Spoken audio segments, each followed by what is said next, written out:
శ్రీ మహాగణాధిపతయే నమః. శ్రీ గురుభ్యో నమః. కార్తీక మాసం 28వ రోజు. ఈరోజు కూడా రోజులానే కార్తీక స్నానం, దానాలు యథాశక్తిగా చేయాలి.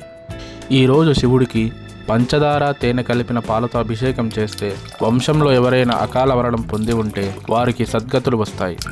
అభిషేకం అయ్యాక ఆ పాలను తీర్థంగా తీసుకోవాలి. తరువాత 3 కొబ్బరికాయలు శివుడికి నివేదిస్తే అనుకున్న పనులు నెరవేరుతాయి. ఈరోజు కథ. పూర్వం ఒకసారి భూమండలం మీద 100 సంవత్సరాల పాటు అత్యంత భయంకరమైన కరువు వస్తుంది. అప్పుడు కొంతమంది ఋషులు ఏం చేయాలా అని ఆలోచిస్తూ పుష్కర తీర్థానికి చేరుతారు. ఆ ప్రదేశంలోనే ఒకప్పుడు బ్రహ్మదేవుడు యజ్ఞం చేస్తాడు. అక్కడ వాళ్ళకి కొన్ని తామర పువ్వులు కనిపిస్తాయి. ఆ తామర కాయల్లో మెత్తని గుజ్జు ఉంటుంది. అవి తిని ముందు ఆకలి తీర్చుకుందాం అనుకుంటారు. ఆ తామరకాయలన్నీ కోసి తెచ్చుకుంటారు. సంధ్యావందనం చేసుకొని తిందామని అనుకుంటారు. వారంతా స్నానం చేసి సంధ్యావందనం చేసుకుంటారు. తరువాత కళ్ళు మూసుకొని జపం చేసుకుంటూ ఉంటారు. అనంతరం కళ్ళు తెరిచి చూస్తే అక్కడ ఒక తామర కాయ కానీ పువ్వు కానీ కనీసం కాడ కూడా ఉండదు. అప్పుడు వాళ్ళు తమలోనే ఎవరో ఒకరు దొంగతనం చేశారనుకుంటారు.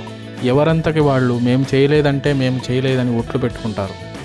కానీ వాళ్లల్లో ఒక కొత్త ఋషి ఉంటాడు. ఆ ఋషి లేచి నేనే ఈ తామర కాడలన్నీ తిన్నానని చెప్తాడు. అప్పుడు ఎవరు నువ్వు అని అడిగితే ఆ ఋషి కాస్త ఇంద్రుడిలా మారిపోతాడు. అప్పుడు ఋషులందరూ దేవేంద్ర ఏమిటి ఈ పని అని అడుగుతారు. అప్పుడు ఇంద్రుడిలా చెప్తాడు, భూలోకంలో మానవులందరూ సంధ్యావందనం మానేశారు, గోవుల్ని పూజించడం మానేశారు, నాస్తికులైపోతున్నారు, యజ్ఞాలు మానేశారు. యజ్ఞాలు చేస్తే యజ్ఞంలో వేసే హవిస్సు వల్ల వర్షాలు కురుస్తాయి. అప్పుడు పంటలు సరిగ్గా పండుతాయి. ఇప్పుడు వచ్చిన కరువుకి ఇంకొక కారణం కూడా ఉంది. అదే ప్రజలు కార్తీక వ్రతాన్ని మానేయడం. ఈ మధ్యకాలంలో ప్రజలెవ్వరూ కార్తీక వ్రతాన్ని చేయట్లేదు. ఈ పాపాల వల్లనే ప్రస్తుతం భూమి మీద కరువు ఉంది.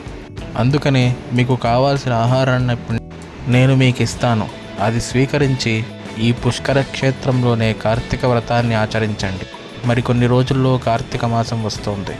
28వ రోజున కార్తీక స్నానం చేశాక శివలింగాన్ని పంచదార, తేనె కలిపిన పాలతోటి అభిషేకించండి. తరువాత దాన్ని తీర్థంగా తీసుకోండి.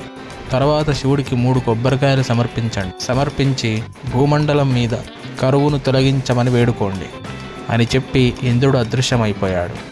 వాళ్ళు ఇంద్రుడిచ్చిన ఆహారాన్ని స్వీకరిస్తారు. కొంత శక్తిని తెచ్చుకుంటారు. తరువాత ఈలోగా కార్తీక మాసం రానే వస్తుంది. వాళ్ళు కార్తీక వ్రతాన్ని మొదలు పెడతారు.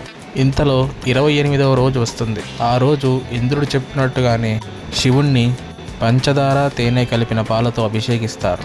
తరువాత దాన్ని తీర్థంగా తీసుకుంటారు. అనంతరం 3 కొబ్బరికాయలు శివునికి సమర్పించి భూమండలాన్ని ఈ కరువు నుంచి కాపాడమని కోరుకుంటారు. అప్పుడు శివలింగంలో నుంచి శివుడు ప్రత్యక్షమవుతాడు. ఓ ఋషులారా, మీరందరూ శ్రద్ధతో కార్తీక వ్రతాన్ని ఆచరించారు కనుక మీ కోరిక మేరకు భూమండలంలో కరువును తొలగిస్తున్నాను అని చెప్పి వెంటనే వర్షాన్ని కురిపిస్తాడు. తద్వారా పంటలు పండుతాయి. మళ్ళీ భూమి సస్యశ్యామలమవుతుంది. ఈ కథంతా వశిష్ఠుడు జనక మహారాజుకు చెప్పాడు. స్వస్తి.